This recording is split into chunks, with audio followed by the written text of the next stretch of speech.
Now to another blow for Boeing. The Department of Justice says the company violated a settlement made after two deadly crashes involving its 737 MAX planes.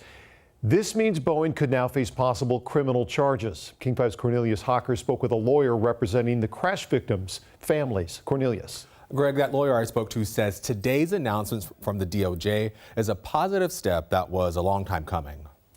Since 2021, Boeing has been protected from criminal charges in the 737 MAX crashes because of a settlement with the government. Now, the U.S. Department of Justice is saying Boeing did not hold up its end of the deal. The families who lost their loved ones, hundreds of them, have fought very hard for this day. Robert Clifford represents the crash victims' families. The families obviously are very appreciative of what's the department has concluded, but it's an incomplete package until we hear more about what the plan is for potential criminal prosecution. And what does criminal prosecution look like for a company? I'm aware of facts from the discovery in the civil case that lead me to believe that people knew that the second crash of the MAX 8, namely the Ethiopian crash on March 10th, 2019, was preventable. The crashes happened in 2018 and 2019. The first in Indonesia,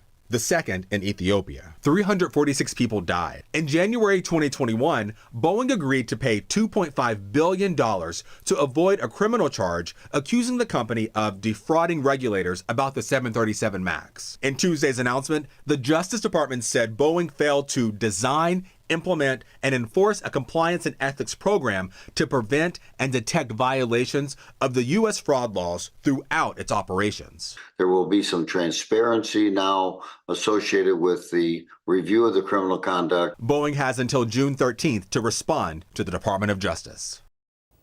In a statement, Boeing says it believes it honored the terms of the agreement with the Justice Department and looks forward to responding to this issue. In the studio, Cornelius Hawker, King 5 News.